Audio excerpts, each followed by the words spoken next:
Ethan, if you would take a roll call, please.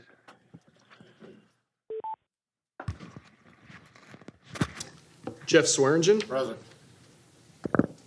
Patrick Updike. Present on the phone. Jeff Sunholm. Marty Smith. Present. Tom Lampy. Present. John Benson. Present. Bob Van Wolfrat. Brian Dreiling representing Bob Van Wolfrat. Denise Pavlik. Andy Buffington. Present on the phone. Ellen Hagan. Present. Deb Krubble. Present on the phone. Dave Ness. Here. Jason Leonard. Here. Rob Rotter. Here. Mike Casper. Present. Carol Lund Smith. Larry Smith. Here. Linda Frederickson. Kelly Grosskirth. Present on the phone.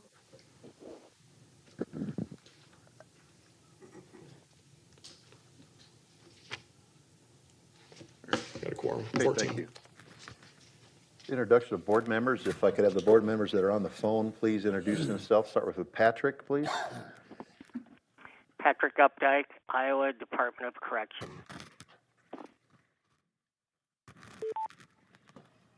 Kelly Grosskirth, City Manager, Trainer, Iowa. Member at Large.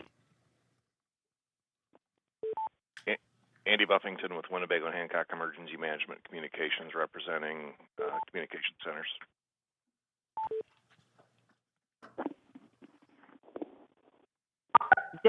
Deb Crable of the Marion Fire Department, representing the Iowa Professional Fire Chiefs and the Iowa Professional Firefighters. Denise Pavlik, Scott Emergency Communication Center, representing Emergency Communication Centers. Linda Frederickson, Medic EMS, representing the EMS providers.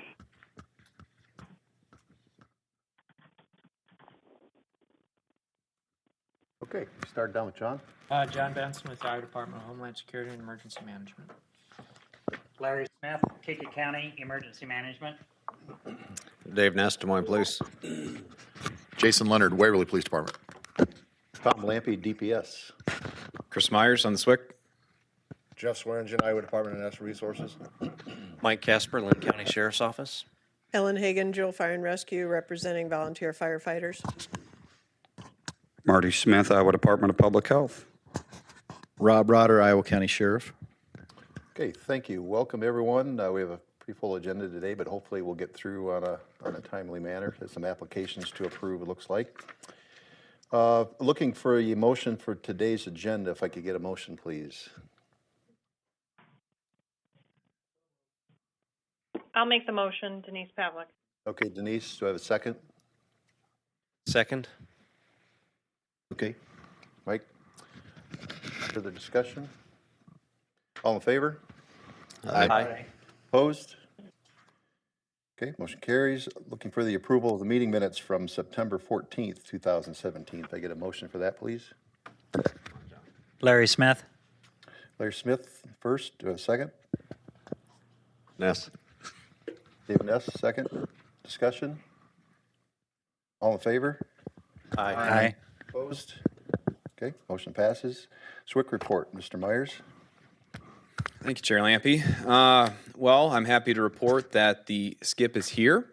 We'll hopefully be looking at it a little bit later on in this meeting. It took a lot of coordination with the Department of Homeland Security and Office of Emergency Communication, our board members, our committee members, and other stakeholders that actively participated in meetings. And for that, I want to thank everybody who spent time on this. It's a pretty significant project, both in terms of its scale and scope, but then also its complexity, because it's designed to be a living, breathing document and a guidance thing for us going forward. I am very happy with the way it turned out, and I think the folks at Office of Emergency Communication are as well. I know Arlene Torres and her crew put in a lot of work to this document as well. So that'll be up later this meeting. I'll report back about my meeting in Dallas for FPIC that covered the ISSI and CSSI, and I'm going to call that meeting a success. And it was really oriented around user feedback of things like that, issues that people have encountered, ongoing problems, and also a few success stories here and there as well. I think one of the best things that came out of that meeting was that we were able to rope the vendors in to attend on day 2 as well. So we had engineering staff there to actually talk about those issues and kind of what their approach is to trying to resolve things like that. The best thing that came for us as far as users go is that the vendors agreed that it would be good to have an online portal set up somewhere so that all these issues, problems, success stories, technical service bulletins, procedures, terminology on items, that can all be documented and have that sit somewhere. And I think where they're looking to house that is on the HISN site, which is a document sharing service with Homeland Security and SafeCom.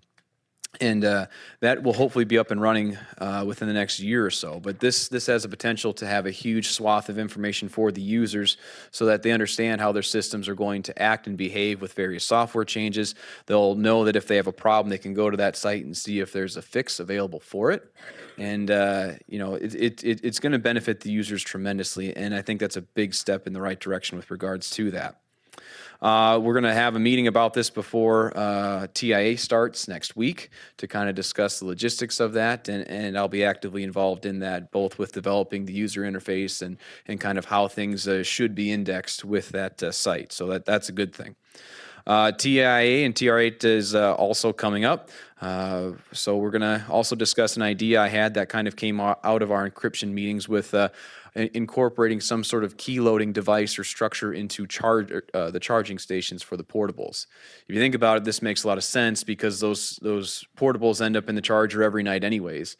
So why not incorporate some of the servicing that has to happen with those portables into the chargers? That way you put it down, it sits overnight, it charges. In theory, you could update the keys through a process that perhaps doesn't exist yet, but we could develop it, and it would save everybody a lot of time and potentially a lot of aggravation as well. Outreach to counties is ongoing as well. I've been able to gather a lot of information and address some concerns, and also answer a lot of questions as well. One interesting thing that I had heard recently from a stakeholder at a county was the concern that with these modern radios that operate on 700 megahertz, that they can't talk directly to each other. And I was able to demonstrate to him that rumor is actually completely false. The trunking system presents its own challenges with regards to something like that, but those existing interoperability channels that are established in things like the NIFOG, your 7TAC 52D, those still exist in those new radios, and you can use those to talk subscriber to subscriber directly. So we were able to tamp that down and also provide some more useful information to them as well. I would encourage, on that note, the board members, if you hear anything that almost sounds unbelievable, have that information relayed to me if you're not comfortable answering that, so that we can address these concerns before they start spreading like wildfire amongst the user community and basically causing the potential for problems. I want to make sure that we get as much information out there as we can to people so that they have the facts. So after that, I was also able to present at the NINA conference here in Des Moines this month as well. If you want a copy of that presentation, I can provide that so you can see what I covered. But I think that went pretty well as well. We were able to address a lot of concerns there and answer questions, and the outreach opportunity there was excellent. I do have an update on the encryption process that we're going through with the encrypted interoperable talk groups. We had our second meeting, and I thought that one went pretty well in addition to everything else that we've done this month. It looked at evaluating device landscapes and how these things work, what the processes have to be to get something like this off the ground, and make that encrypted talk group an option on the ISICS platform. And we quickly discovered that there's no easy way to say, devices 1, 2, and 3 with these specs or something like that are guaranteed to work. We couldn't identify a single feature set from any manufacturer that says that this is the end all be all. So we're going to have to perhaps approach this from a different method as far as how we look at this with governance structures, policies, specification requirements, and things like that. So the end game here is to try to see if we can make something that'll work with single key and multi-key radios, so we don't price anybody out of this option. But with that's going to come a lift with governance structures and policy development. And I think that we can certainly handle that. And I want to commend the committee so far for their work on that as well. Our next meeting is slated for October 24th, and we're going to continue with that discussion and perhaps look at not only how these devices work, but also if we go route A, what do we have to do for a policy to make route A work? If we go route B, what do we have to do for a policy to make route B work? So I think we can come up with something that will be relatively solid and all-encompassing within about 14 to 24 months, roughly, based on the time it's going to take to have these meetings, draft the policy, draft the governance, and then run it up through the committees and the boards. I think it's going to take about that much time. So soup to nuts, that's about how long that's going to take. We've also started the projects for the RICs. Each RIC that is around the state has some unique challenges, and we're looking into some of those things now. RIC 1 is going to be handling the development of an interoperable prisoner transport policy and procedure. So they're going to draft that for the entire state, more or less. RICs 2 through 6, since they border a neighboring state, I'm going to have them look at the development of an interstate interoperability policy that takes a look at what the landscape is now and how that's going to change with the introduction of a platform like ISICS, and kind of follow the means and modes behind things like PACE planning, where you look at your primary, alternative, contingency, and emergency procedures. And I think that will be a project that will take 3 or 4 months to undertake, and we'll be able to run that up through the board as well by the time the system becomes live.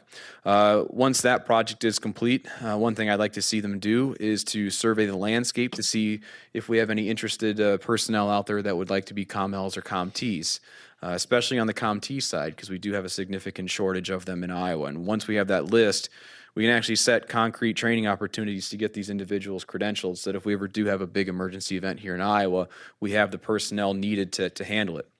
The project after that would be surveying the communications landscape, what resources are out there, what networks, what's in the NIFOG, what do we have here, and start assembling that inventory of potential communications options. And then that will dovetail nicely into the next project that I envision for them, is us assembling an Iowa-centric version of the NIFOG, which is something that I don't think we currently have that is up to date.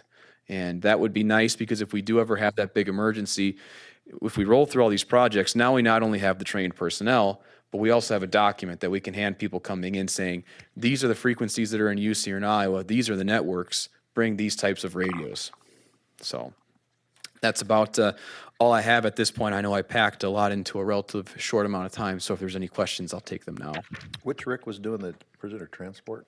RIC 1, since they don't border another state. Okay, very good. Any more questions for the SWIC? Okay, we'll move on to the 911 council report. I have here Mr. Benson's reporting on that today. Yeah, Blake is unable to attend today, so I will be filling in for him. Just a couple of quick elements here we want to talk about. The text to 911 project, in terms of answering points, being able to receive texts via 911. Presently, today, there are 95 answering points in the state, which encompasses about 85 counties. As of tomorrow, that number will probably climb to 98, so we only have a few, about 15 left that we have to get done. Goal is to have those done by the end of the year, and I do believe Blake is on track to make that happen. Just running into some technical issues that they're working through. They should be able to get those sorted out in relatively quick order. Next item, the department did float an RFP dealing with combining the wireline 911 traffic into the next generation network. and also looking at creating a shared service environment for 911 call processing equipment. We've been through the RFP process, made a recommendation, been through the appeal process. On the network side of it, the vendor that was selected was the ICN. So they will be the one that will be doing the reaching out to local telcos and converting all of that traffic that essentially runs on old CAMA technology, converting that all into the next generation network. And then on the equipment side of it, working towards creating a host remote environment will be Zetron, and they will be partnering with Raycom in the state to make that happen. So we are in the contract negotiation process with them, with both of those two companies. We also need to make some legislative changes on that, and I'll talk about those in a moment here. Just for point of reference, we had always talked about that doing these things not only improves the technological efficiency of the state with regard to 911 delivery, but also is more fiscally efficient. Looking at the costs associated with us, the state, handling the wireline traffic, that ends up being about a net gain of about $1.4 million to the benefit of the answering points. And you see a similar type of gain when you look at going into a host remote environment over the course of the next 3 years. You're talking about saving somewhere in the range of $3 to $5 million experienced at the answering point. Like, once again, those savings would be experienced by the answering points, not at the state level. We would be absorbing those costs, but that would be to the direct benefit of the answering points and the service boards. So we do need to make some legislative changes to make those things happen. We do have some draft bill language out there that's just got dropped to the council today. Kind of the key elements are, it gives us the authority as the state program to take on the wireline traffic, reimburse those vendors that connect to the network via that way. But it also does not, and this is the important part, it does not make any changes to the wireline funding flow. So those wireline funding streams that flow directly to the local service boards and the local answering points, we don't propose to make any changes to those. And then with the emergency communication surcharge, or what used to be known as the wireless surcharge, we fully intend to leave the pass-through at the 60% that it has been for the last 2 years. So we don't propose to make any changes there. We do feel that we can, Blake, at least is with the network side of it, fiscally that works out fine. There's no problem there. Essentially, local service boards would no longer have any expenses related to wireline 911 service. And in the shared service environment, we're probably about 90 to 95% certain that we can provide that to answering points at no cost as well, just using these existing revenue streams that we have. The shared service environment will take a little bit more, that's a little bit finer tooth comb we have to work through with that, just because there's so many moving parts. But we do anticipate that we'll be able to do that as well. So we will be requesting those legislative changes to make those respective elements happen. At the council meeting just earlier this morning, they did approve 3 grants. I can't remember who they were. If you have questions, ask Alice. Sorry, Alice doesn't know either because she'd asked me. But they did approve 3 grants out of the carryover fund. And so, but other than that, that was essentially the gist of the 911 meeting this morning.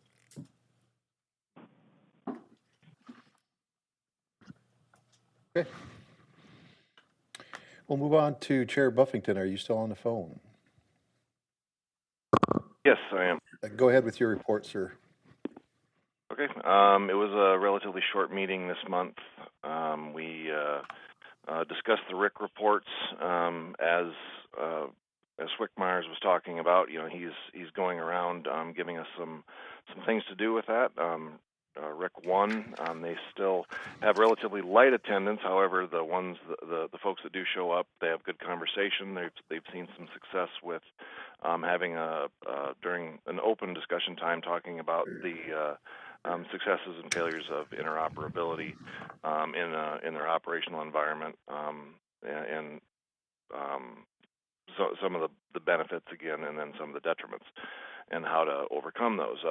Region 2, some of the things that they've been doing there is we've been having conversations about status, where is everybody at, because we're mostly rural up in Region 2, so it's been a good help for those other users to be able to see what other people are doing and be able to ask questions.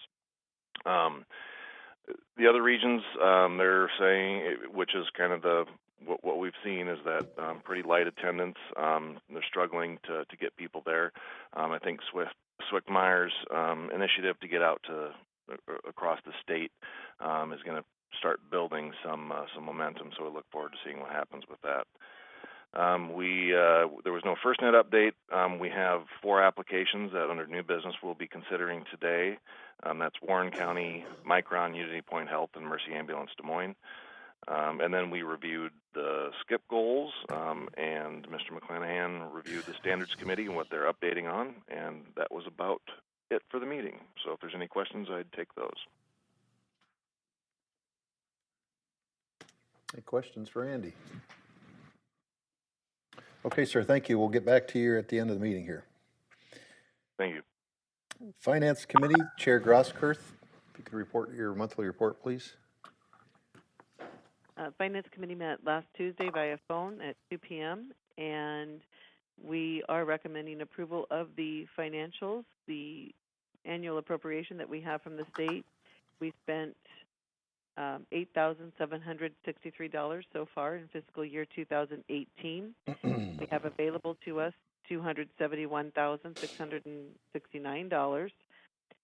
The SLIGP, in September, we spent $36,188.96, and we have left $322,082.32 of our grant. We discussed that, yes, we agree that with Chair Lampe that we should approach legislation to try to reinstate the $39,000 that we lost in the revenue or expenditure cuts last year. And we also agreed that we should extend federal engineering another $50,000. That would be it for the report. So do you need approval for the financial report then as a whole, or do you want to separate out what you said for like the approval of your financials and the approval of the $50,000 for the assistance with federal engineering? Either way works. Probably need to separate those out for clarification. Okay. In the minutes there. So I'll go ahead and take a motion from you if you would like to do that. I would move to approve the financial report. Okay, we have a motion to approve the financial report as stated by Chair Grosskirth. Do I have a motion for that? Or a second, please? Second. Second by Ellen. Further discussion? All in favor? Aye. Opposed? Okay, motion carries. Kelly, do you have another motion then? And I would move that we extend the federal engineering contract by $50,000. We have a motion to extend another $50,000 to the federal engineering contract for technical assistance. Is that correct? Yes. Okay. Do I have a second? Aye. Ellen, further discussion? Is that a partial payment for their contract? Yeah, well, it's not a payment. It's to keep federal engineering on board in case we need them for technical assistance for writing things for the ISICS platform, for anything we need for technical expertise or anything regarding ISICS. Okay. Just to clarify something, would you like to clarify how long this has been that we've been doing this? I'll give you the exact date, but we've been for at least 3 years. Yeah, yeah. That helps us. For those new board members. Right. Understand. Do I have a second? Do I have any further discussion? Okay, all in favor? Aye. Opposed? Okay, the motion carries. Is there anything left, Kelly? That is all. Okay, thank you. Do you have anything further? No. Okay. We'll move on to governance. Chair Benson. Very brief meeting with the governance committee this month. Finalized, give the SCIP a quick run through and provided comment back to Chris, which I do believe he incorporated. So thank you. And then we started actually working on the third element of our assignments inside of the SCIP with regard to creation of a grant process. So how, if the board receives funds and or equipment at some point in the future, how will the board administer those effectively? So we've started that process, doing a little research, and hopefully either next month or the month after that, we'll have a policy for the board to consider. And that is the depth of my report. Any questions for John? Okay, operations. Deb, are you on the phone? Chair Crable. Yes. We had a short phone conference last Tuesday, October 3rd, and it was really just considered a quick work session to determine an action plan for our committee. And what we came up with, a big kudos to Rob Dennert for all his help on this, we decided to put out to get a list of all the PSAPs in the state that respond to mostly PD, fire departments, and EMS. And we're going to be putting out a survey to all of those dispatch centers. And the survey is going to ask, of course, who do they dispatch to, and then do they have access to the ISICS, and if they do, how do they access the ISICS? And then we'll take all those responses, and those who don't have access, then we can work on how to get them access. So that's pretty much what we're working on, and that's all I have to report. Any questions for Chair Crable? Thank you, Deb. Move on to outreach. Ellen. We didn't meet on the phone this month because we didn't have anything other than what I'd already shared. We will be working on our part of the SCIP, though, in the future. Okay. And is Sean here today? There you go. Got a mic? Okay, just doing my job. All right, I haven't been here for 2 meetings, so I'm just going to run this. It's going to be a kind of a rambling checklist here of what we're working on for outreach. So I apologize, but I don't want to take up too much more time than I need to. So here it goes. We're working on ISICS forms on the ISICS Join website. We are working on outreach plans. We have a PSAP outreach. We're continuing to do or attend the regional meetings. We are in the midst of developing PSAs, public service announcements, for those of you who are not in the marketing and media. So we're trying to make sure that people understand what's coming up and what's going on. We're also working on a direct mail campaign to make sure that people are receiving hard information too whenever possible in their offices. We have a tentative date for Region 1 FirstNet AT&T kickoff for November 30th. This is the tentative date. We're still working to make sure all of our logistics are in alignment. More than likely that will be held here so that we have all the media so we can live stream and record it and put it out there for anyone who's not in attendance. This will include AT&T. We're hoping that they will bring in vendors. We'll also have our radio stuff here as well to make sure people can see what's going to be available for FirstNet and some of those types of aspects. We've been working on workflows to make sure that everybody knows how to submit things and find things. We're working on a PSAP survey. We are doing the community outreach. We were, again, with in assistance or with FirstNet and AT&T, we're making sure that we line this up. Tentatively, the first one will be, as I said, November 30th. And then we'll be looking at Davenport, Burlington, Council Bluffs, Sioux City, and Mason City. Now, it's not in any particular order, but we'll be looking at setting up logistics to go out and do the road show after this big one, November 30th. So look, you'll be expecting that we'll be asking for help if you're in those areas, for anybody that's in a committee, to make sure that we can line up logistics to do a good presentation and make sure that we have everything we need. The telecommunicator video, we're still working on that. It kind of got pushed to the back. I just want to assure all my PSAP people that I did not forget you. I will get it done. It's just I got stacked with quite a few other things, so it had to move to the back. We're also working on a traffic bureau video for distracted driving. That should be done here this month. Social media strategy is part of our SCIP. We've already started implementing, and we are following I'm going to say fire, law enforcement, EMS, EMA, and PSAPs. So if your agency has some sort of a social media presence, we started following, we started making sure that we're connecting to all those. So we're definitely enhancing our social media activity as per the SCIP, what we said we would do in the SCIP. So we're already implementing what we said we would do.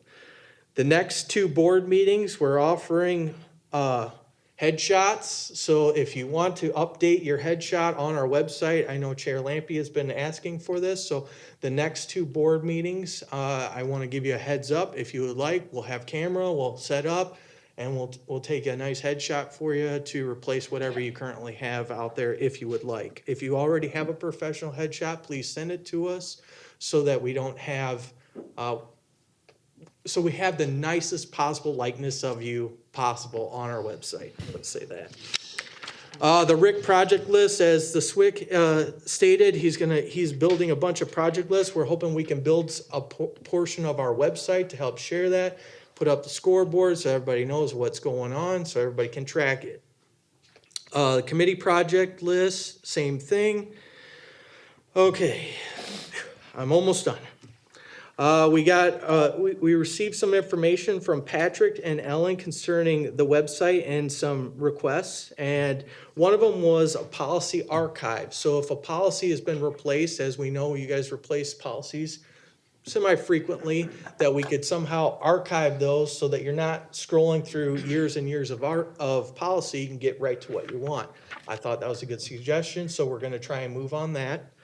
And then an additional comment he said is, well, we need further exposure for radio standards and making sure that people are seeing what we've approved and kind of pushing that. So we're going to include a new section in the newsletter, and we're going to start pushing it out a little bit more consistently in the social media aspects. Okay. Newsletter reminder, if you have stuff, we always send it the Tuesday after the board meeting, but if you want, please send us stuff. New information, things you think should be covered, we'll definitely give it consideration and see if we can put it on there. We are currently scheduled to attend the IEMSA conference here for emergency medical service people. And November 9th through the 11th, we will have a booth there to make sure that we can further spread our outreach message. I want to thank Marty for helping us find a space to set up for the Iowa Emergency Management. That they had already filled all their booths, so we can set up and still kind of attend, and he's very nicely offered to let us hang out in his tent with him. So we're going to take our handouts and hang out outside with him in the parking lot in his tent and make sure people know about FirstNet and the radio system. I'm going to be attending the Iowa Motorola Trunk User Work Group on 10/18 to give them kind of an update on FirstNet. Terry coordinated that, Terry McClanahan from Dallas County, so I appreciate that, and thank you, Terry. The ISICS Radio Join Map, we're working on just kind of a place where you can see who's all joined, and it'll show like little tabs, and it'll also tell you by county and region. Okay, so we kind of have a mock-up of that working. Ethan's working on making sure that all of our RIC and committee contact information is updated on the website. As you all know, we have transitions frequently, and trying to keep that up to date is a constant ongoing task. So if you have transitions or you have some information that we don't, please send it to us. We've been working with the OCIO, and I want to tell them they've done a great job with the Iowa Access Grant and making sure that we're all informed about how to access this new grant work for the new websites, or making sure that we can update and go through the process. Again, we're going through another update on our website. We'll be going from the current platform, which is 7 to 8. I won't get in the nitty-gritty on that, but the OCIO has been sending out messages. Ethan and myself already attended a meeting to make sure we can access grant funds to help us with that transition. So I want to make sure to say I think they've done a great job in educating and informing everybody about those opportunities. And a last reminder that all meeting materials are located under the resource calendar for the meeting. So whether it's agendas, minutes, or whatever else, after you're done with the meeting, if you send it to us, what we do is we put it on the calendar page. So if you click on that meeting, you should see the agenda, the meeting notes, everything should be attached to that calendar event. So I want to make sure everyone's clear about that. And then we're also putting links in the newsletter so that everyone can find where our videos are.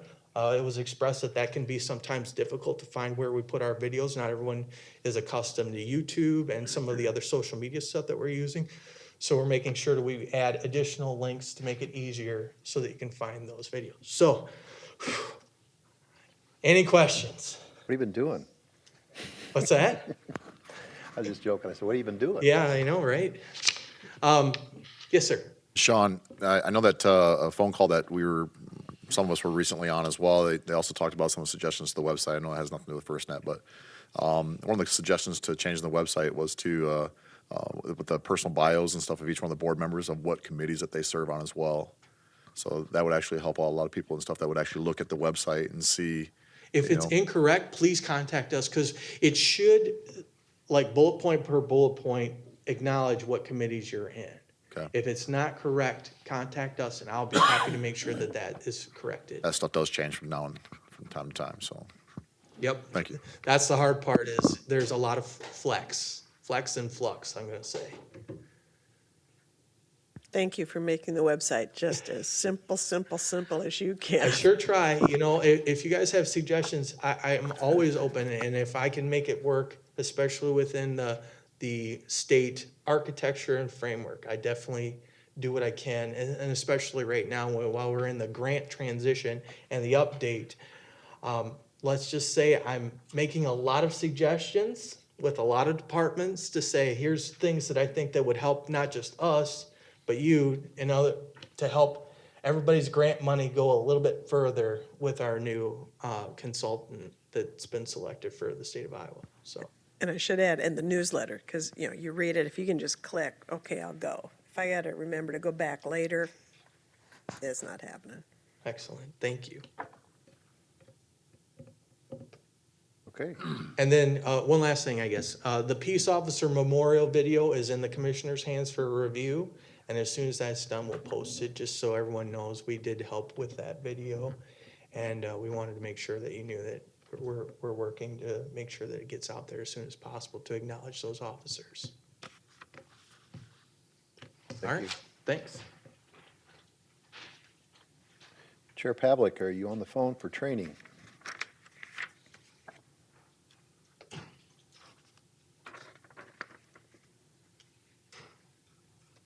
Chair Pavlik, are you happen to be on the phone for training report? I am here. Can you hear me now? Yes. Okay, sorry. I am here. We met via conference call on September 20th. We discussed the Incident Tactical Dispatcher class, which is going to take place November 13th at the Orrin Pape State Building. We currently have 11 enrolled with the possibility of 2 more attending. I'm just waiting for their certifications. We are able to accept 20, and if anyone is still interested, you have till October 30th to get me your information. We discussed having a Gateway Train the Trainer class sometime in January, doing 3 classes, one on the east side of the state, one in the central portion of the state, and one on the west side of the state. That is in the process of being approved and having that done. Actually, Jim Lundstedt was a great help with that, getting an OEC trainer, so we're working with him to get that completed. Apparently it was a big need. The EMA directors were really looking for that to be done. We ourselves, the training committee, reviewed 3 ISICSB standards, and following those, the review, and we all agreed we approved them. We forwarded them on to other committees for review. We discussed on how we can create a cadre of state trainers across the state so we don't have to rely so much on the OEC. While the OEC has been great, it's always wonderful to have your in-state trainers, so we're really working on a plan to get a cadre of trainers within our state. We're working on that to get that done. And then finally, we discussed the SCIP, our portion of the SCIP, what we have in it. We're good with what's in there currently. And then also the mission for the training committee we all thought was very good. So that was our meeting in a nutshell. Okay, thank you. Chair Updike, are you on the phone? Yeah, can you hear me okay? Yes, we can. Go ahead. Okay. Technology Committee met on September 28th. We did not meet on the 3rd of October. Had some work issues here to deal with, but from September 28th, obviously Sean Wagner covered some of the website discussion. I don't think I need to go any further with that. One of the other items that we're looking at is the ICS 217A form, which outlines all of the eligible users section.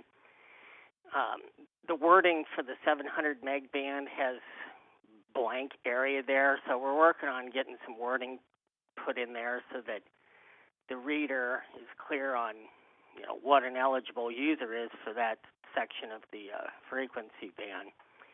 Hope to get that out pretty soon. The nice thing of the 217A is we can pretty much update that as we need to, and we will put different version numbers with a date, basically, so that you can kind of track its history.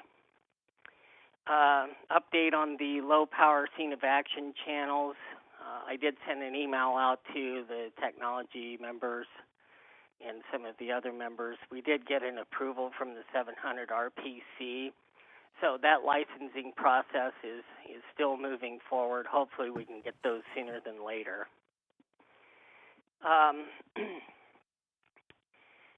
We did come back around to the fire, EMS, and LEOTAC state plans. I think that's, to some people, I think that's dealing with old issues, and why are we wasting our time on it? We're still addressing this as much as we can, because for me, it's really a housekeeping thing. And when you look at everything that we're doing up to this point, that housekeeping is trying to be organized. And also, I think it will work in well with some of Chris Meyer's work with developing a state NIFOG, which we had talked about in the past as well. So you really got to look at all these things from a big picture. In some of the other discussions, we talked about the 700 meg air-to-ground channels that are listed in the NIFOG. The discussion was to go ahead and either make a recommendation or a motion to adopt these channels as a part of our overall fleet mapping, enhance the fleet mapping and programming of subscriber units. The more I started looking at this, I didn't think it would be a good idea to make a recommendation, either written or verbal, because when you read the NIFOG on pages 49 and 50, and hopefully everybody got a chance to look at that, when you get into the little disclaimers at the bottom of that frequency list, it says that the states are responsible for the administration of these channels. And the more I started reading this, I thought, I really should probably be going to the RPC and talk to them and see what they think. And so I have reached out to Les Fish about that. He's going to do some research on that for me and get back to me, hopefully today. And so I think in the future what you're going to see is a written recommendation from the Technology Committee to go ahead and adopt these, even though they're already in the NIFOG. And I know there was another concern brought up about right at the end of that channel listing, it says these are not nationwide interoperability channels. Well, since they're the only 700 meg air-to-ground channels, I don't see that as an issue. And I don't think people should get too concerned about that. We've got to worry more about whether the RPC is going to say, we give you the blessing to use this. So we just want to get these channels added to our ICS 217A form, and once we get there, we'll go ahead and come back and let everybody know about that. The last item is the programming discussion, but that comes up later in the agenda. And so as far as the monthly report, that's all I have. And if you have any questions, please ask away. Thanks. Patrick, you have listed under here board action on the draft version of the programming templates. I don't have that listed in new business. Is it your intent to have board action today? On the programming guide, Yes. yes. I can list it under, we can attend to it in your section now if you'd like. Since it's on the agenda, we can deal with it now. Otherwise, it's not under new business. Okay, yeah, that's fine. Sorry.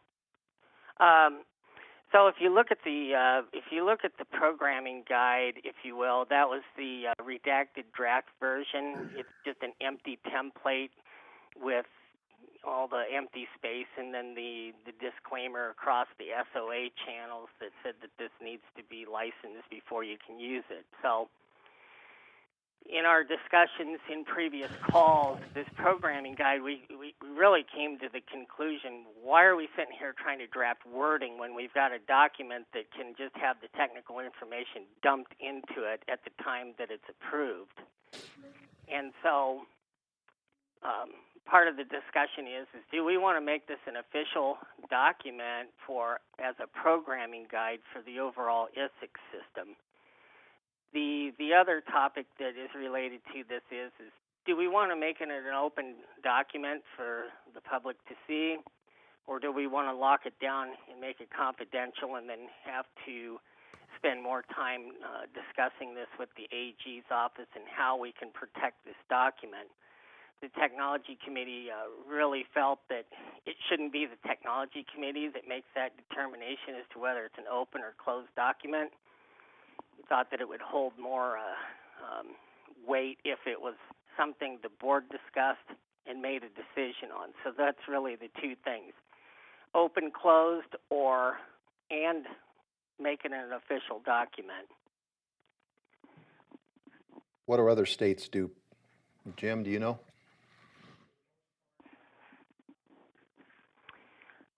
I'm currently not aware of what the other states are doing with their programming guides.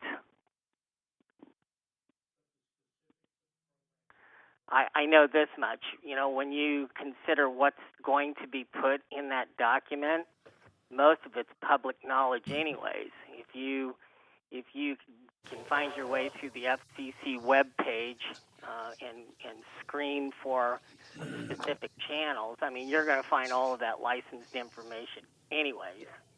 Anybody who's savvy enough with a scanner is going to be able to figure out all of the the access part of it out, not including the encryption. And besides, I don't think there was really any intent to put the encryption information on this document because that's all going to be network managed.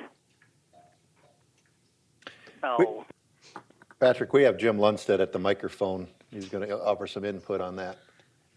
Patrick, for clarification, typically all of the channels or talk group names are public information, and those are generally available. The specifics of a programming guide, while usually held as sensitive information, you're correct that the information often reaches the wild very quickly from websites like Radio Reference and certain wiki sites. But certainly the content in terms of frequencies and talk groups is probably public, but the actual programming guide, I treat that as public safety sensitive information.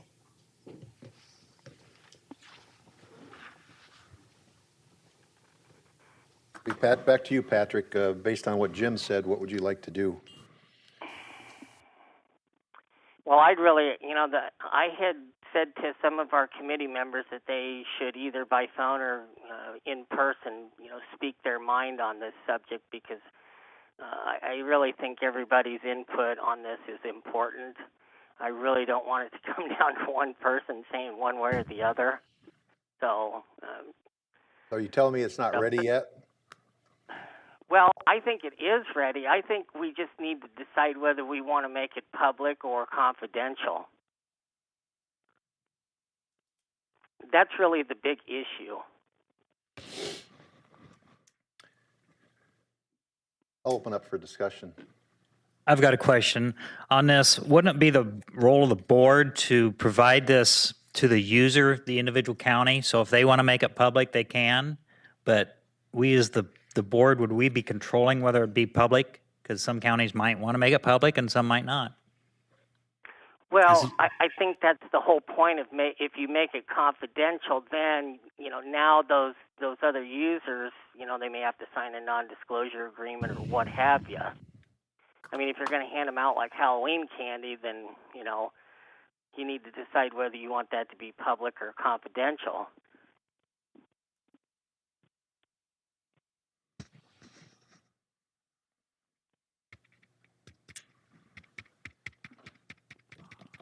I guess what I would like to see is a recommendation to the board from somebody rather than having the board members discuss it. And we can discuss it for the next hour if we like, but I'd like to have an expert opinion in a decision from your committee on what you want the board to do under a recommendation.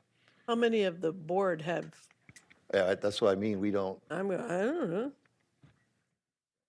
That's why we rely on our committees and our working groups for that information. And if you come to the board with a recommendation, then we can decide that. But we'll be chasing our tail here for the next hour. And unless I'm wrong, unless everybody has some more information than I do or has more knowledge than I do or Patrick on this particular topic. Tom, this is Kelly Grosskirth. Yes. Would I agree that we should have the committee work on this, but could we direct the committee to work with Jim Lundstedt on this as well? Sure. You be willing to do that, Jim? Okay. Okay, so Patrick, we're going to direct your committee to work with Jim. Patrick, this is Dave. I almost get the sense that you've got a recommendation, but you think it ought to be the board decision. And I think what Tom is suggesting is we'd love to make that decision based on your recommendation if it's fully developed. Do you feel like it's been developed and you've got a strong rationale, or do you think you need more time and Jim's offer to help if you do? Well, based on what I'm hearing, I think it probably would be wise to work with Jim Lundstedt on this and get some further input as to which direction to go. Super. Thanks. Okay, that's what we'll do. Do you have anything else, Patrick? Well, the next question is the adoption of this document, or should that wait until these further meetings take place? Because you may find out that, well, we really don't want to use this at all, and here we've adopted it as an official document. I would recommend you bring a package deal. Okay. That's what we'll do. Okay. Thank you. You bet. Okay, we'll move on to other reports, information sharing among board members. Do you have anything? Go ahead. Just one real quick thing. Our department, along with Department of Public Safety, is kind of starting to dip our toes into suspicious activity reporting, or what you would commonly refer to as see something, say something. The question is getting A, how are we going to receive it from the Republic, and B, who's going to receive it? Is it going to start at the state level, the local level, somewhere in between? In some states, they're looking at doing the answering points at the local level actually receive the reports, and then they get processed either up through the system. My initial concern when I heard that was, what are we talking about in terms of volume? Just for example, one of the things we found out is Nebraska does a statewide, and they actually have that dumped into the answering points. I'm not sure if it's via text or email, however they get it. But over the course of the last year, I think they had like maybe 150 total for the entire state. But as it becomes more entrenched, you would see the numbers increase. So just wanted to make everybody aware that that discussion is starting to happen. So we, at some point in the future, we'll probably be looking for input out of local community, law enforcement, all of those type of players. So. Anybody else? This is Larry Smith. I've been invited to the 2017 Governor's Seminar and Reception for newly appointed board and commission members at the State Historical. I don't know if some of you and others have been in the past or being invited as well. Okay.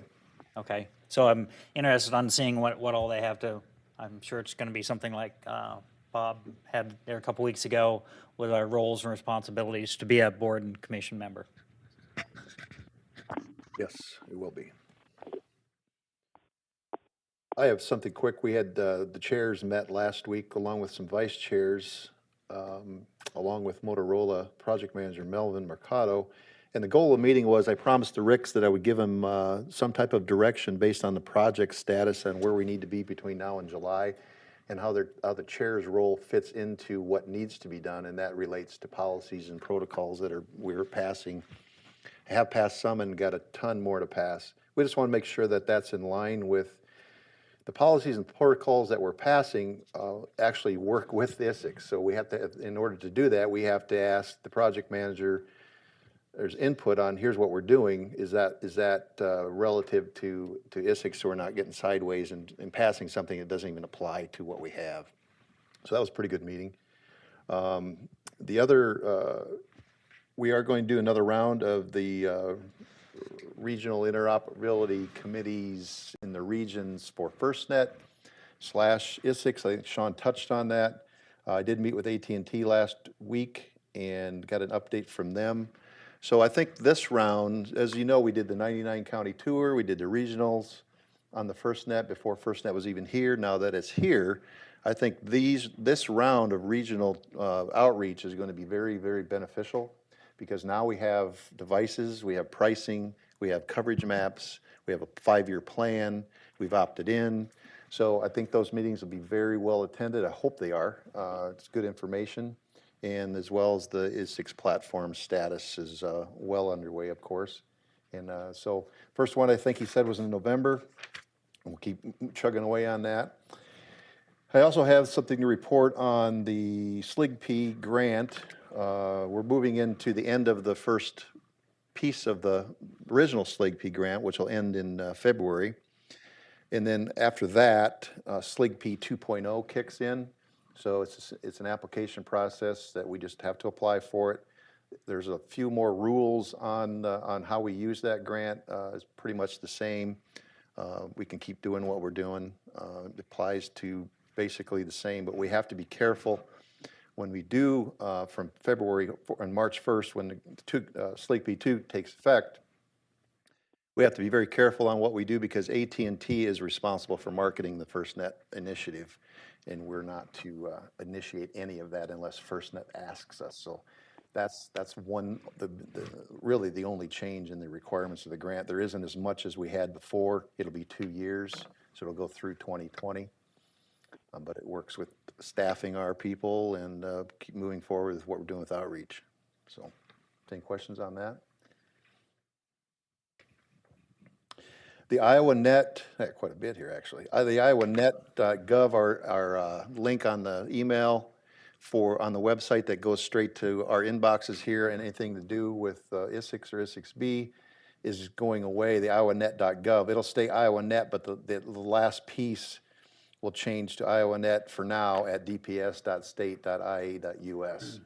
The .gov is going away because the DPS is switching over to Microsoft 365 platform, so that's the reason for that. So I got Sean and Ethan working on that, so it'll be pretty seamless. The link will be there. It'll just be a different address it goes to. Sean's working hard on the application process.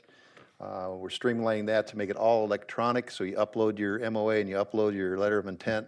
What we're finding out is we're getting a lot of registrations, but no attachments to the MOA, no letter of intent. So we have to recontact the agencies that are applying and ask them to resubmit their MOA because they forgot to put it on there. It really wasn't clear that you needed to do that. So I've asked Sean to retool that, so right at the beginning there's a box that pops up and say you must submit this at the end of this process, these 2 documents, or you can't continue. And it will flag it and turn red if it doesn't see any attachments when you hit the submit. So that's going to work fairly well. So streamlines the process and helps Andy out tremendously. I think that's it. For me, anyway. Does anybody else have anything to share?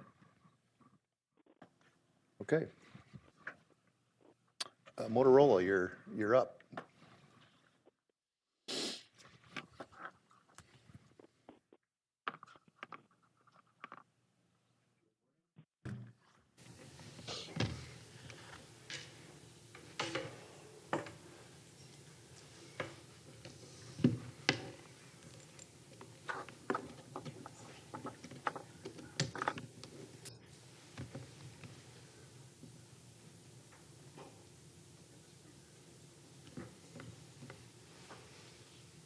you guys can see it.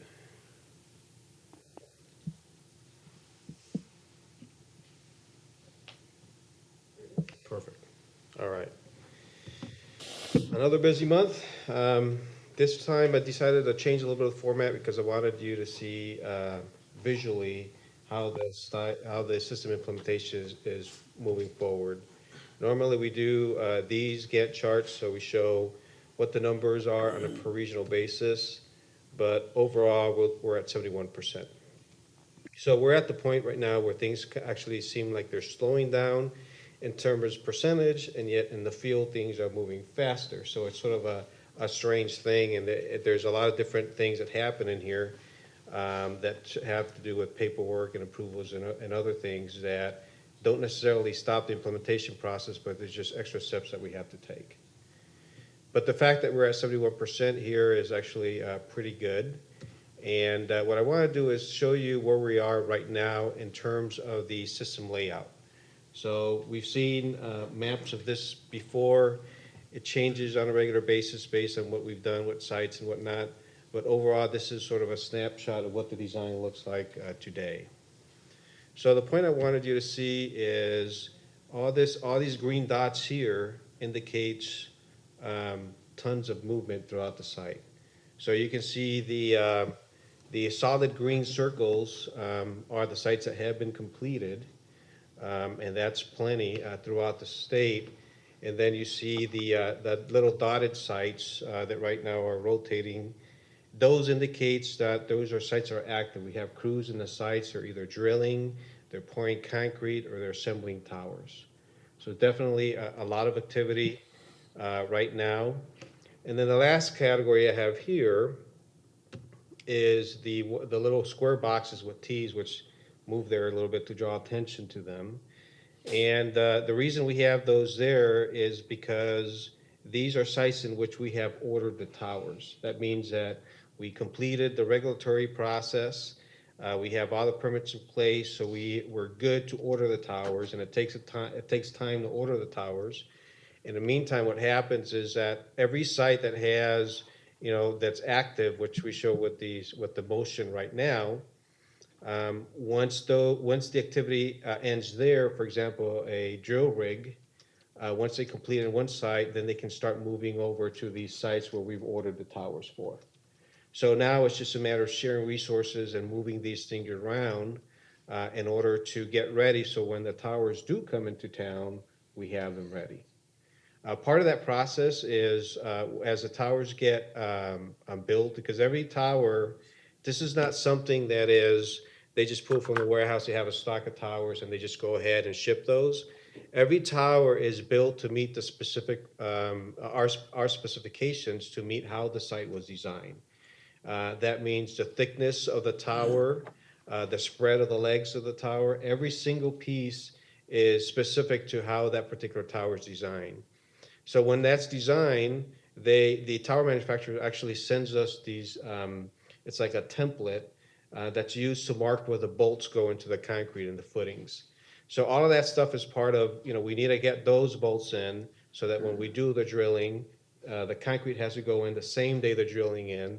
And then we put these they're about 4 or 5 feet tall, really thick bolts that hold the tower structure in place. So it's really a big puzzle. We're always trying to get everything to fit together. A lot of times, there's something happens over here. So when we're planning to be in this site, we have to move the resources over here because something else happened over here. So it's a constant juggling of resources. But most importantly, when you look at the map, there's plenty of green in there, right? You see, now you can start to see where the 71% is a significant number. The other side to that. Melvin. Yes. What does the white represent, the white circles? I'll be getting there. Okay. So because we track these things internally and we have colors and whatnot. So this layer that I'm putting here kind of covers that so we can focus on this, but we have some other things and I'll be able to explain some of that. All right, so on the left hand, lower hand on the screen, we have another category of sites here. So the first one is the regulatory. So when you look at the map, I'm having them pop up there right now. What that means is that these are sites, and they've covered some of the white dots, right? But these are sites that are in the regulatory process. That means that we're dealing with the environmental studies, with the historic studies, the FA determination of no hazard, meaning that we don't have any issues with airplanes. So all that stuff is in the queue. And so we're anticipating, and meaning it's sort of an educated guess where we think this is going to fall, right? Based on the feedback that we get and whatnot. So these sites are so far good, and we're waiting to get, in essence, the final certification that we have the green light to proceed. Once we pass those, then we go ahead and order the towers for those, right? Then we start dealing with what the plans for getting the crews into sites to start deeling with the foundations and whatnot. So there's certain things that we can do, certain things we can't do, because, for example, if we go ahead and order the towers without completing the regulatory might fail, right? And then we end up with a tower that then we'd have to try to figure out where that tower would fit. And a lot of these towers are pretty unique to the needs of that particular site. All right, in addition to that, we have these square ones with the L's in them. Those are sites that are leased. So right now we're looking at potentially 6 lease sites throughout the state. Again, we have these lined up. We've been working with the tower company and understanding what we can place there. So we've done some preliminary studies about what it would take to put our equipment at the towers. The important thing here is that the tower exists. So it allows us to accelerate the deployment of those sites so we don't have to go through a 6 to 9 months process with the regulatories, right? But so we're basically renting the vertical asset. We're still providing a generator and a shelter and other equipment on your own enclosed shelter. The other category here is these red triangles. These represent a category of sites that's unique. These are owned by Iowa Public Television. These sites, we've looked at several, but these are the ones that seem to fit well with the design, and these are the ones that we're going with. We haven't started those either. And then the last one are the DNR sites. We have 3 of those.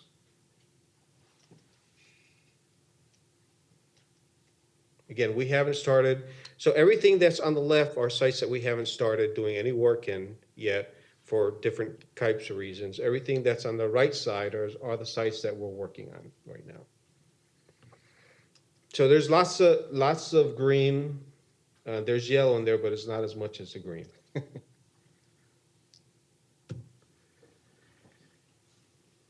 All right. The only thing I want to point out here is you see the question mark here for, hopefully you see my cursor, this area here.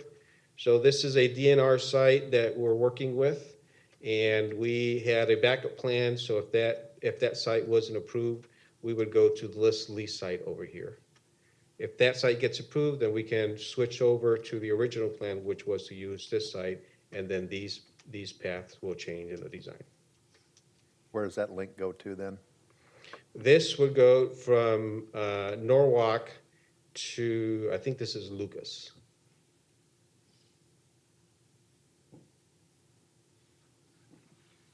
Okay. So as an example, again, when we talk about the domino effect when we work with sites, the original plan was to have this site linked to the DNR site linked to the Marion County site. But because this is a slow, long process, if we waited for this to be resolved, then we would never build this one in time. So we changed the path configuration in order to keep on moving forward.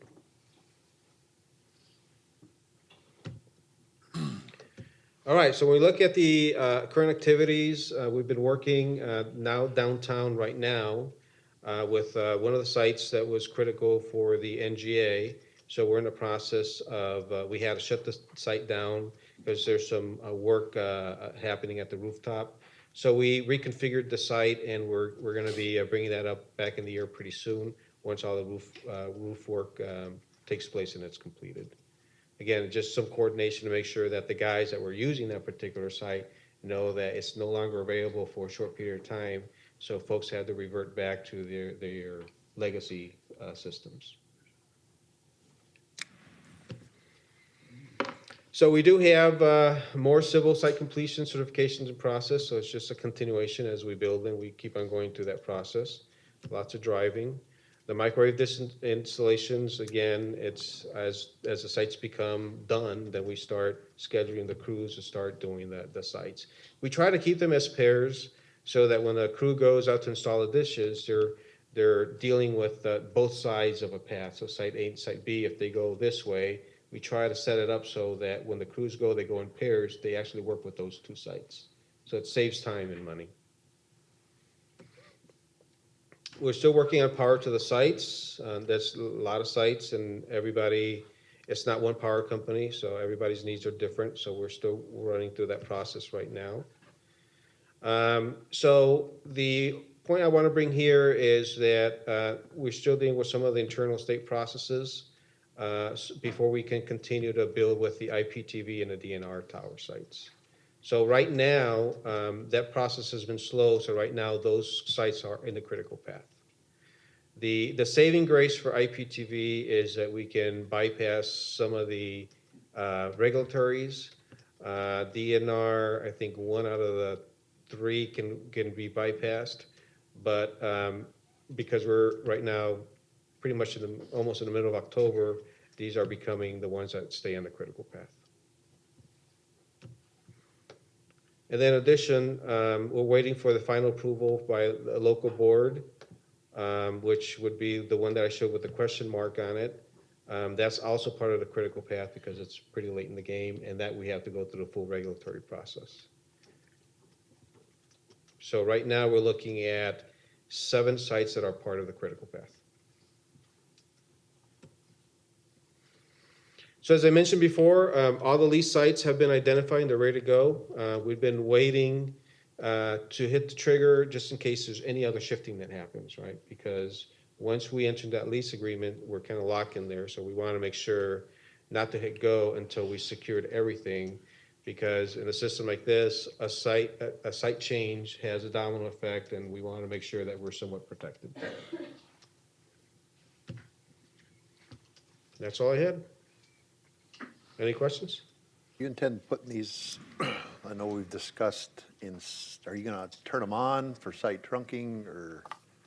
Yes, so right now, we're coming up together with a plan. We're trying to figure out which ones are the higher priority sites. So we have a couple of sites that we're working on, and we have Waterloo. We're looking at the southwestern side of the state, which is Glenview and Glenwood? Yes, good, yes. So there's a couple of them. Story County, want to fire that one up as well as soon as we're done with that one. So they're becoming available, and so we're kind of shifting resources, and I'm trying to bring in more STs into the area so that we can start focusing on having folks that can turn on the tower sites and have them site trunking, and then having the core team that focuses on all those things that are very unique to the state of Iowa. So we want to make sure that we ration our resources correctly to keep the expertise where they need to be. So for the board's benefit, for those that don't know what site trunking means, what is that so that the user, let's just say we tell Brainerd County your tower is active, and just to let you know it's in site trunking. What does that tell him? So what that means is, let me see if I can go back to this map, and I'll show this one as an example here. So if I was to say, you know, this particular site up here has been built and ready to go, there's not a site over here. We ordered the steel for it. This one isn't done. This one isn't done.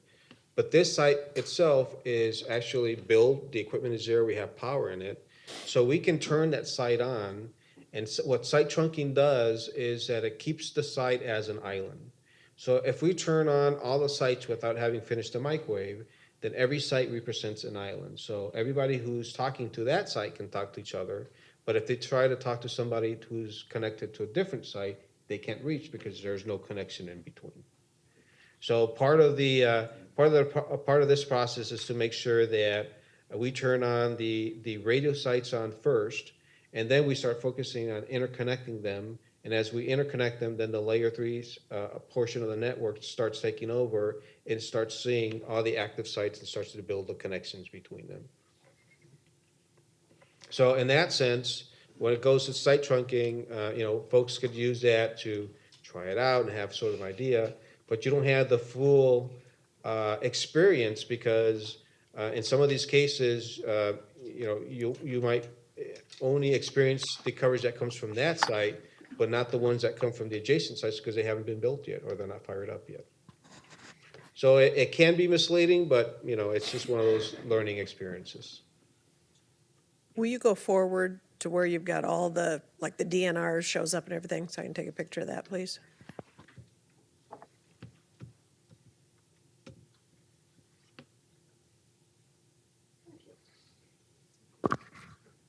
So Melvin, now that you've dazzled us with your map, you still have some white circles on there that I'd like to know what they are. Oh, yeah. Thank you. Can you make them blink and turn? So these white circles, these are counties that have decided to purchase their what we call local enhancements. So they're going to they're purchasing additional sites. So it's their sites, it's their spectrums, it's their channels, right? It's their infrastructure. And so they experience the savings of the core, so they don't have to buy a core. And so in some cases, some of these will have already a site that happens to be in, right? So they have, for example, a cost saving. If they wanted 5 sites, but there's already one in there, they only have to purchase 4, right? So for example, down here, Page has decided to join and purchase their own, set up their own sites down here, right? This is so small. I think this is Mills County. Down here, same situation here. We have Boone County, and I think that's Wright County. So that's what those white.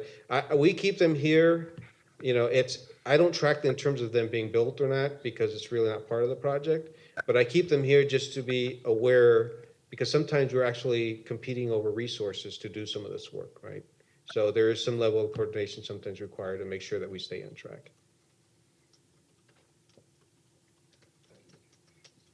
Melvin, one thing that I'll pass on to you about the site trunking and allowing people to preview what the network might look like in their area as these towers come online, that is one of the biggest requests that I've encountered from my visits with county stakeholders and dispatch centers. They want to see what that footprint might look like as quick as possible. So your efforts are certainly appreciated there. So I wanted to make sure that you're aware of that. Yes. I can say that a 2.5-year schedule is extremely aggressive for statewide implementation.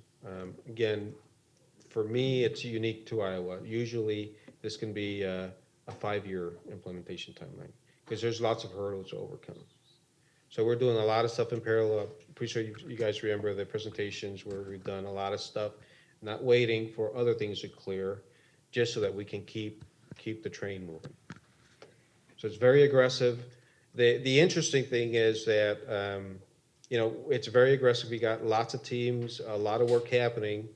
When it starts to become real, then it doesn't matter. It's not fast enough, right? Yeah. Thank you.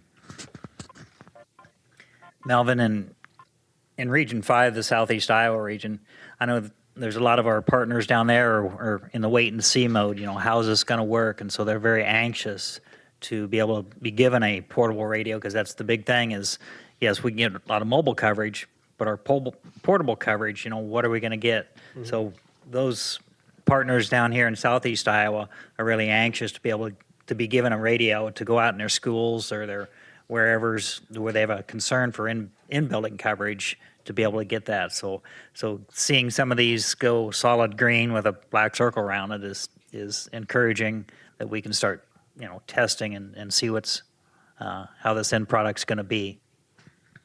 Correct, I agree. Right now, the biggest push is we're trying to get, before the winter sets in, we're trying to get all the concrete in as fast as we can with the drilling rigs and all the forming and all that stuff before it snows. Because then the stacking of the tower can be done, dropping off the shelters, which we have at the warehouse, can be done. It's just, right now, the whole focus is drilling and pouring concrete. And some of these holes, one of our learning experiences with Iowa is that the terrain is soft. So some of these holes end up being a lot deeper than anybody had anticipated. So we're talking some cases, normally we would have thought 25 feet. In some cases, we're talking 60 feet deep and 8 feet wide in diameter. I mean, these are huge, huge. Any other questions? Okay. Okay. Jim, you're up.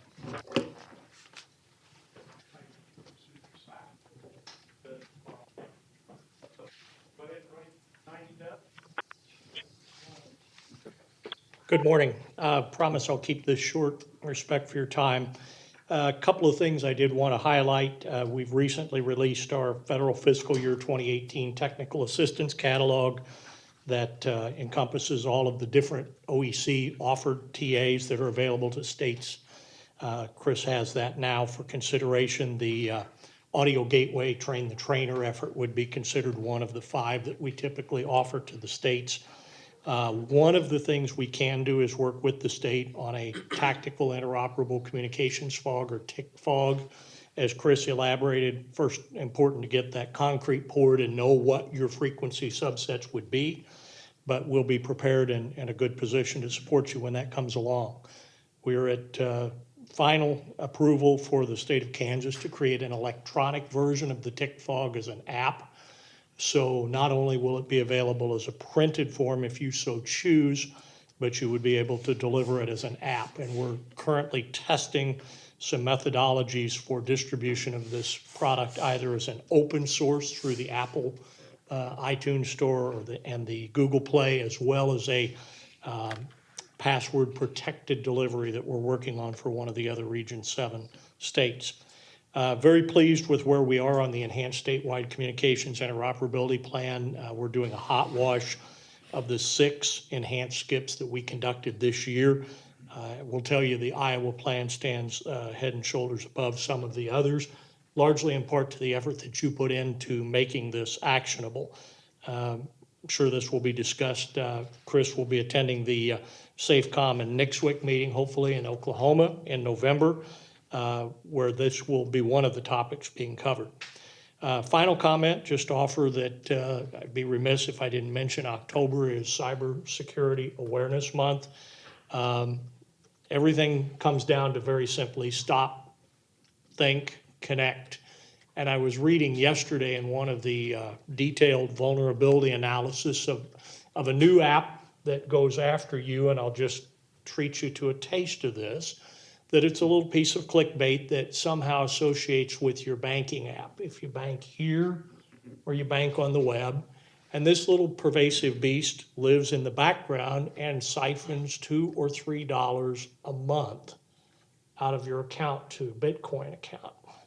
It's not very evident that it lives there, but if you're like me, you may not sit down and reconcile your bank statements like we did in the old days.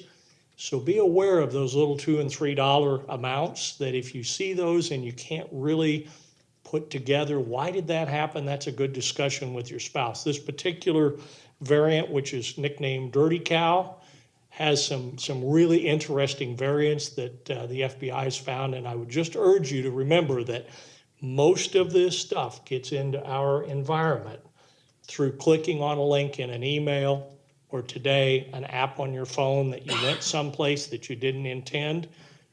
Don't think there might not be consequences. So awareness is preparedness. Any questions for me? Thank you. Thanks. Yes, sir.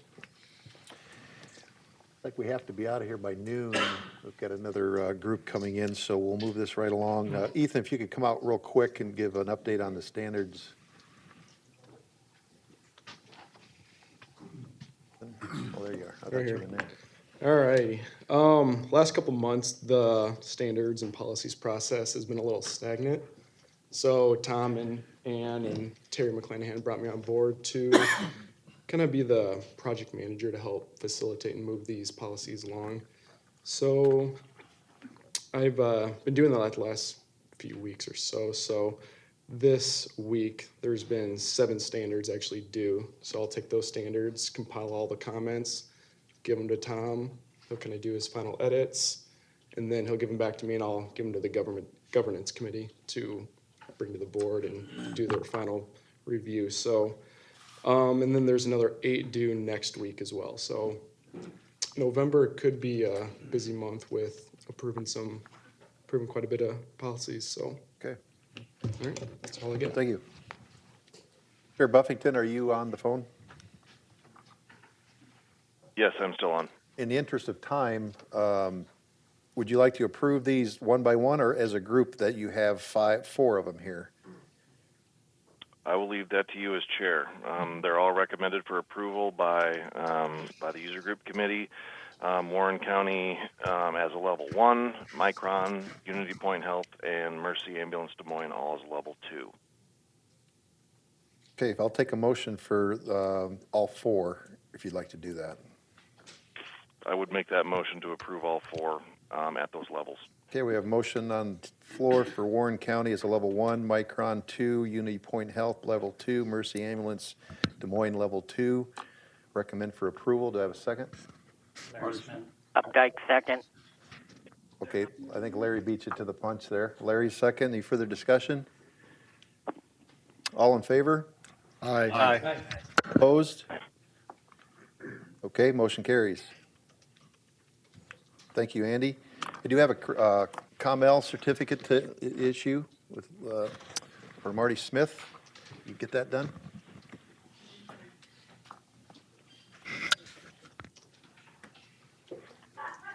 Picture? Somebody want a picture? You don't want a picture? I don't know. Okay. So we have a certificate of recognition here. This certificate is awarded to Marty Smith for completing all requirements of the ISICSB Communications Credentialing Program and entitled to be recognized and credentialed in the state of Iowa for the following position, Communications Leader ComL. Awarded this 12th day of October 2017, and it's signed by the SWIC and myself. Congratulations.